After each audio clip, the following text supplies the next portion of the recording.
Hi, I'm Mara Webster with In Creative Company, and I'm so excited today to be joined by the always wonderful Bobby Moynihan to talk all about Mr. Mayor. And, in working on a show that's created by Tina Fey and Robert Carlock and people that you've known for a while as well, it sounds like the environment is very much about trusting the people that they hire to really kind of find these characters and do the work. And so when you first got cast kind of going into season one on this show, what was the initial endpoint to Jaden as a character? Because there's so many great aspects to him in terms of the comedy, but also the way that you create him as a very grounded character as well. Thank you for saying all of that, by the way. Yeah, I think when Tina came to me with the idea for this character, I hate to say it, but it's just me. Like it's a lot of me in there. Um, it's fun and easy to play. I know less about politics than Jaden, and that's very sad, I think. Yeah, no, I love playing it. They wrote a perfect thing. I would, if they wrote something and handed it to me and said go on live TV and do this for the first time, I'd be like, I trust you, fine. They're the best. I mean, you're bringing up there Jaden's knowledge of politics, and there's places where he knows things, and places where his knowledge falls a little bit short in that regard. And for you, is it less about seeing him as a character who was wanting to get into politics, wanting to work in that space, and more just he saw an environment where people are kind of coming together and working on things that they believe in? Yeah, I think it's that. I think it's all heart for him. I think it's just he wants to help the mayor because he thinks the mayor is a good guy. And he wants to help Arpi because he's terrified of her and he loves her and he wishes that she was his mother. And I think that. I think he just wants family anywhere he can get it. I mean, yeah, I mean, the relationship between him and the mayor is so great because, like you said, it's so much about just looking for that constant approval. How does that drive a lot of the scenes that you're playing with Ted Danson? Because it's very much about him just being like, look at me, I'm over here. I've got an idea. I did something good, even if none of those things are really that true. Jaden's always the last one they ask for help, and then he's the most helpful somehow. It's very Forrest Gumpy. It's like he didn't mean to save the world, but he did. Kind of thing. But doing any scene with Ted, that's how I act anyway. Is just like Ted, tell me cheer stories. Ted, please tell me cheer stories. So it's but he doesn't make me feel that way. He's the greatest. I think that's another thing about this show that makes it so special is that they cast the most wonderful people I've ever worked with, and I the mean, whole cast gets along so well. It's crazy. I talk more to Holly Hunter than I do to my family now, and that's nuts. maybe now she is your mom, just like Jaden Yeah, wants her I to wouldn't be. mind. I wouldn't mind. I mean, with Ted Danson as well, I mean, the amount of hours that he's worked in television is probably more than the majority of people in the industry combined at this point. And I've heard you say that it's kind of like a masterclass as well, just being in scenes with him. What are some of the things that you start to really kind of like key in on and notice that he does in terms of his process? And is there anything that you've kind of taken into your work from watching him so much? Yeah, he's just a machine. He's like it's super interesting. Ted has been on television been since Cheers. You know, he's just all so he knows it so well, and he'll be talking to you, and they'll say action, and then he's just the mayor, and he does it, and then all of a sudden he's back to the and like it's nothing to him. It's in his blood. Like it's so wonderful to be around him. We also get done very quickly, which is wonderful. We work very fast with Ted. And then you have Holly on the other hand, who is the opposite, who is like prepares and must get ready for the scene and really rehearse. And it's so interesting coming from both sides because I have learned so much from both of them. But and I've said this before in interviews, but the thing I've learned most from Ted Danson is just to have like a couple slices of turkey and an apple like every hour, and you'll be fine. And that has changed my life. I mean, the experience that you bring to screen into the series as well is also really phenomenal. And you were mentioning there working incredibly fast on the show and working somewhere like SNL. There's really no other environment like that on television in which you have to work to that speed and you have to constantly pivot because the news cycle would change within any given week. And so maybe on a Friday, all of a sudden what you're doing is very different to what you're planning on a Tuesday. And has that really helped you in navigating certain moments and working on a show like this, where, the scripts are coming very fast and furious. Sometimes there's last minute edits. There's a lot of improv that happens on the set as well. And so what are some of the tools from SNL that you've really been able to carry over? Um, Not to panic. SNL. was the opposite of Mr. Mayor in the sense of like it was that. It was no sleep and panic for 10 years. And Mr. Mayor is like, I stroll in, I know my lines, I talk to a very confident Ted Danson and a very prepared Holly Hunter. We all have a blast. We do our scenes, we're all prepared. There's no one crying out of exhaustion. Like everything's written for you. There's very little improvising. They get to an end of a scene and they're like, "Do you want to try another one to improvise?" And I'm like, "We're good.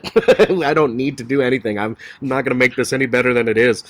And it's wonderful. It's the but have no, I've not brought anything over from SNL. I didn't have to because Tina and Robert did it. It feels like working at SNL without all the pressure, without all the like, we got to get this done. It's almost, the show's almost on. Like it just feels like the same thing. Extremely talented people across the board, writers, the whole production team, everybody, all the directors. Like it's just they have this certain pedigree, and I think also we're all terrified of disappointing Robert and Tina. Not that they like yell at us or anything. They're absolutely wonderful, but they're just so good. I think we want to impress them also. I mean, that's also amazing to hear that there's moments where you're almost oh, you could have another take, but you feel like everything's good. Is that very much because of the writing? The writing feels like it's so specifically on point in the scripts for this show, and everything's kind of very fully baked by the time you get it.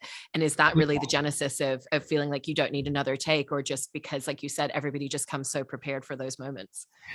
When we first started, there was more improvising. We were trying to get laughs, and now we're just like, these scenes, like they're giving us, they're like plays. So we just rehearse, and do it, and then if there is any improvising, it comes out kind of naturally, and you also know when it's going to stay and when it's going to go pretty quickly, and it's a perfect balance for me right now. I love improvising, but on this show, I truly don't need to. But they use the stuff that we do improvise. It's wonderful. I feel like I won another TV lottery. That's amazing. Most people don't even get one TV lottery, let alone a couple of them. And I mean, with that idea as well of improv being a little bit about trying to find the comedy of the show and certain elements of it at the beginning, that's also so very true for the ensemble moments. And it feels like when you go back and look at the first season, it was a few episodes in before there really started to be kind of a lot of those. I think it was like episode 6 maybe is where that started to really come into play a lot more. And so what was that dynamic when you first all started to get to play more scenes together as a really collective group, because that's a different dynamic for all of your characters as opposed to one-on-one scenes, because each character has a different relationship to Jaden. Yeah, that was it. That shooting that episode was where we kind of, as a cast, all solidified, I felt. And like before that, it was like, I had some moments with Arpi that were really great, and everyone kind of had paired off, but then in that episode everybody was together and it was wonderful. And I remember Ted saying, like, at the end of that day, at the end of that shoot, he was just like, guys, that's Cheers right there. That's when it's at its best, is when everybody's at the bar. And like when he said that, like there's a lot more of that this season. I don't know if I was about to say, I don't know if you've seen it, but the next episode that airs next week is a kind of bottle episode. It's the entire cast come to my apartment for a party, and it's my favorite episode of the whole series so far. It was just so fun. It was just like shooting a play with those guys for a week in one room. It was the best. I love shooting with them all. I love that. And, with him as a character as well, kind of going back to what we were talking about at the beginning, where he's, he always comes to the table with an idea, whether he's been asked or not. And he really just, his effort is always turned up to an 11, even if the execution of that idea or suggestion is a little misdirected. And so how do you kind of make sure that you're always channeling that real intention and making sure that the audience completely understand, even if there's a misfire for him as a character, exactly where it's coming from and what the intent was? I just try and do what I would do in the situation. It's or Jaden's like, everyone, like, I keep saying, making that joke that it's just me, but like it's weird. It's like, oh gosh, now I'm trying to like be smart about it, and I'm not. I'm pulling a Jaden. He just does things his own way. And I just feel like the 99% hope he always has always turns out in his favor somehow. I don't think he's prepared as much as he is just not smart enough to not take the leap. That's what he does. He still lives with his mom. Like, he's just like, I'm gonna try it. Why not? And that's kind of what he does. And he always figures a way out of it, or figures a way to get help from it. Right. And his worldview is really interesting as well in terms of how he receives and processes information. Like, he uses the phrase friends with benefits and he has no idea what that actually means. He's trying to be a Scorpio and he thinks that he's trying to be a scorpion instead because he doesn't quite understand. Does a lot of that kind of looking at what's his worldview, what's his knowledge, what's his understanding of a situation, is that very much there on the page, or is it kind of a mix of it being on the page and finding it in the scenes as well?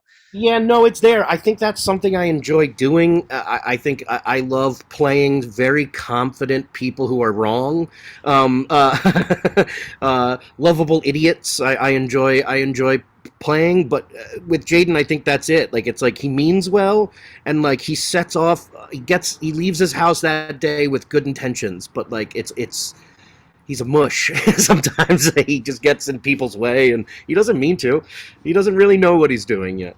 I feel that way sometimes, and now I hate it because I just go like, oh God, I just am Jaden. I just am Jaden sometimes. I mean, you brought up that he kind of gets in people's way a little bit, and some of that's the physicality of the character as well. And there's so much great physical comedy that you're able to bring to this role as well. And that's obviously really elevating what's on the page and then finding the physical aspect. So how did you find that side of him? That was like kind of planned. I think Tina. I enjoy doing a lot of physical comedy, and Tina and Robert know that, and I think they like seeing me fall through things. There was a couple episodes in a row, like I got hit by a truck, I got hit by a bike, I fell off. Like I just keep getting hit by stuff, and there was a lot more this season. But it's fun. I enjoy doing it. Chris Farley was like my idol growing up. Like it was that's where I learned him and all the SNL guys, and now I get to do it. They're very well aware, and they're very kind to me with that. I mean, even the smaller physical moments for him as a character, there's always so many layers and details that are packed in. So it's not just, oh, he accidentally got crumbs in the keyboard while trying to do something different. It's like, how is he trying to get them out? Not in the way that anybody else would. Are those sorts of details written into the page as well? Or is some of that about playing around with scenes in the moment? That was my daughter screaming. That was written in. That was completely written in. But then it was hilarious because we got to the day, and I was faking it, and I was faking it because it's disgusting. You can't really do it. Like it works because it would be disgusting, but it would work.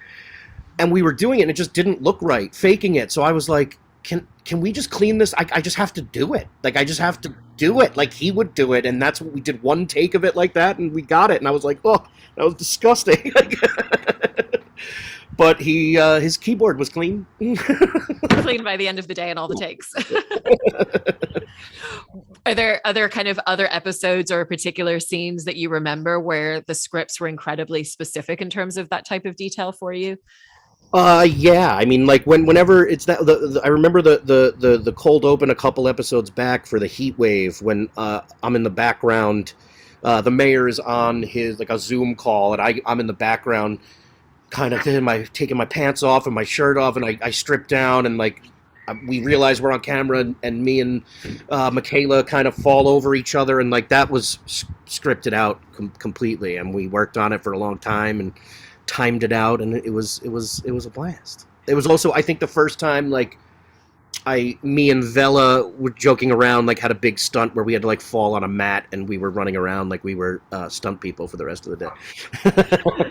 I mean, you were talking about that scene where you're obviously in the background for a specific reason, but do you feel like in the blocking of the scenes, it's very much in terms of where Jaden's going to be in a scene is like on the edge of the room, kind of behind the other characters, trailing behind the mayor, because he's kind of always running and trying to keep up with everybody else and be a part of the center? Yes, whenever there's a room full of people, I always go near the door or near the desk because that's where I'm needed. And if it's in the office, I just go sit at my desk in hopes that they'll let me sit for the whole scene, because I'm lazy. But The whole show is just an exercise in trying to sit down. Pretty much, it's just me trying to spend the scene sitting rather than doing anything else, or I'll lean on a desk. I'm very very lazy. I'm going to start tallying those as I watch the rest of Oh, the anytime you season. see it, I'm just sitting like this, one arm out, and very calm and happy. That's when do my best acting at my desk. I mean, you were talking earlier about some of the relationship dynamics that he has with some of the staff, and how he wants Arpi, Holly Hunter's character, to be his mom, and I also love the dynamic with Tommy, because that feels like that's had a chance to really develop even more in season 2, and there's almost a sibling dynamic to the two of them. And do you feel like you've really gotten different spaces to play around with that relationship as well?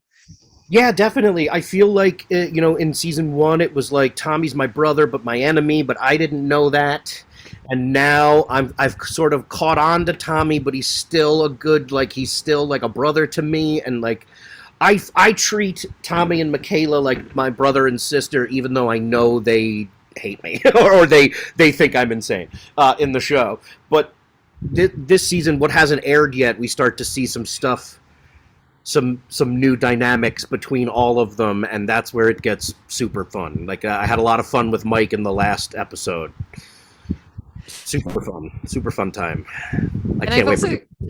I can't wait either. I've also heard you kind of describe Jaden as someone who's not entirely comfortable in his own skin, and there's certain humor and comedy that comes with that, but it's not punching down at him. It's actually kind of finding the comedy in a space where the audience can really relate to and connect to that side of him. Is that an easy balance to find within a character where the comedy needs to come from such a specific place in that way? Um, I think it was for this one. It was because Tina kind of set it up that way for me, but it's also just me. Like I think I have that vibe of this kind of character sometimes, and I often get cast as these kind of characters, sort of grounded lunatics or like grounded weirdos that can exist in real life. But I also think that Jaden is somebody who, like, at the time you need him to most, he is a completely functional human, and then all of the rest of the time, just don't let him bump into walls. I feel like like just protect him at all costs. But then he'll be there when you need him. And the end of this scene, Jaden lives with his mom and he gets his own apartment. Or I think that happened already. Yeah, that he got an apartment. Yeah, yes. And the next episode, he has everybody over for a party for the first time, and like. Jaden starts changing, and you start seeing like him standing up for himself, and some stuff happens in the next couple episodes that's pretty nuts, and you see how Jaden has to deal with it. And it was a little bit like, oh, like Jaden's growing up. This is the season where Jaden has to get real and be a man and not live with mom anymore, and make some hard, real decisions. And it's so lovely to see that evolution in him, to kind of see him move out into his own place for the first time. I can't wait to see the party and what that ensues. And at the same time, so much about sitcom comedy and finding those spaces is about creating a familiar relationship with the audience where they really feel like they connect to and know who the character is. And so when you create these little changes in him, how do you make sure that at the core, he's still always the Jaden that we met at the beginning, but that he does have that kind of evolution for the audience to go on that journey with him? That it's seeing flashes of confidence or flashes of standing up for himself, and then immediately back to Jaden. But seeing those flashes, that didn't happen in season 1, and now he's starting to get a little bit more confident in himself and what he wants to do and who he wants to help. And season 1 was different because it was like, I mean, we shot the pilot, then like a year later or something, we started shooting the series, and then stopped after a couple episodes because of COVID, and then went back after 10 months. So it was like, season 1 to me feels like 8 pilots for the second season, which was like, we got to sit down. We all kind of knew each other at this point. We had spent more time on Zoom than we had than we had shooting. So we had like a new kind of relationship. And then season 2, we shot from start to finish, plus the Christmas episode. And I feel like it all came together, it all gelled. And when I watch it now, this season, I go like, oh, these are the characters, and they're starting to build towards something. And they're not just like a bunch of kind of garbage people who are trying to do well. This season, they kind of, start to have consequences, and heart and stuff start to come in. I've been really enjoying Vela and I'm blanking on his name. Jeez, he plays James on the show. But their relationship is absolutely wonderful. Yeah, Adoye. They're absolutely wonderful, and I've been like just seeing that relationship bloom and where it's going. Like it's my favorite part of this season. I So I also love talking about the show that I'm on. no, I love how much you love it as well. And kind of, you know, I've seen you talk about some of the experience with SNL and even the way that you were talking about it earlier, where it was such an amazing experience, but that sometimes it was difficult to be in the moment of enjoying it because it Oh was yeah. so high pressure and it was so fast paced. And what's the difference that you feel that you have now in terms of the relationship that you have with the work that you do, with the characters that you play, being able to have that space to just breathe a little and to step back and kind of enjoy the moment in a different way that there wasn't necessarily the opportunity to do with SNL? I have a therapist and a child, and I meditate now. SNL was complete chaos, but it was wonderful. I loved every second of it. There were moments that were hard, and there were moments that'll stick with me for the rest of my life. And then but it gave me this career. It gave me everything. I was a diehard SNL fan, so I still can't believe it happened. But I was a very different person when I was on that show than I am now. And yeah, it's really wonderful to be a present, calm human being and act. It's also weird to me to act like the same thing more than once, like to do it for a long time. Like it was like I came off of 9 years of SNL of just like something new every week, and then half of that got cut and it was gone and whatever. But this is like, no, I'm the happiest and calmest I've ever been. I also never thought there would be like a period in my life where like I would like the two people I talk to most would be Ted Danson and Holly Hunter, and not. It's just it's just fantastic. They're wonderful people. I mean, that point that you just brought up as well is so interesting about, you know, having to dive into so many characters so quickly, and then the difference in terms of the relationship that you have with Jaden, the amount of time that you've spent with him as a character, the way that you get to really evolve and change him as well, you know. And was there kind of a recalibration that you went through when you came off of SNL, when you started stepping into other roles where you could have these more in-depth relationships with characters again? Yeah, it was interesting because it was like once you start. I that's all I had pretty much done for 10 years. You know, like some other jobs here and there, but like my main bread and butter was that, and I was there 24 hours a day, 7 days a week. So to finish and to start that, I remember like the first couple episodes, like not feeling bored, but feeling like I should do something new because that was what I was so used to, and that has since gone away, and it's really kind of comforting to settle into Jaden. Like it's funny to I get on set and I put on my whatever awful vest and tie they have given me that week, and I don't wear like knitted vests and ties in my life, so I automatically feel like little weirdo Jaden when I put it on, and it's fun. It's nice to have that. Like I would get that every once in a while. Like, you know, it would be like, oh, I get to do Drunk Uncle again. You put the costume on, but then you're there for 3 minutes and it's over, and that's it. But with Jaden, it's nice. It's nice to keep finding, you know, stupid Jaden, then confident Jaden, now angry Jaden. Like I had to yell at Orly, I had to yell at Kyla, and like I was like, well, I wouldn't yell at her. Like, what? Jaden doesn't yell at people. And then I was like, but if he's really pissed off, what does it look like if Jaden loses it on a 16-year-old? And like trying to figure that out. It's super fun. I've been enjoying it. I don't want to stop. And you know, with the way that you've been describing finding him as a character being something that was very, you know, more of an easy process to assimilate to him, what have been some of the challenges that you found in playing this character or on the series that have kind of continued to keep things very new for you? I think it's for me. I want to be like I have a lot of energy, and it's keeping kind. Jaden's always kind of in the background, and like my job is very much in a lot of episodes coming in saying one crazy thing, or just popping in and saying one crazy thing, and like I did that a lot on SNL too. But like I get very like anxious. Like I'm like I want to be part of the scene, and like that. I think I learned how to just tone it down a little and pay attention and listen. And I don't feel the pressure that I had at SNL. What I feel is time to explore like a fun little thing to do. There's an episode, a couple episodes back, where me and Holly are eating a bunch of food in the kitchen, and she has her arm like wrapped around mine, and we're eating, and like she really wanted to do this thing where we were like intertwined, and like it was so much like just finding that weird thing that like they felt so comfortable with each other that they would just eat an inch away from each other. And then me and Holly started saying, do you find it funny that like we're always this far from each other? So now in season 2 we just kept getting close, like by the end we're like, and like it's just fun things like that. Building those characters in that world. I love it.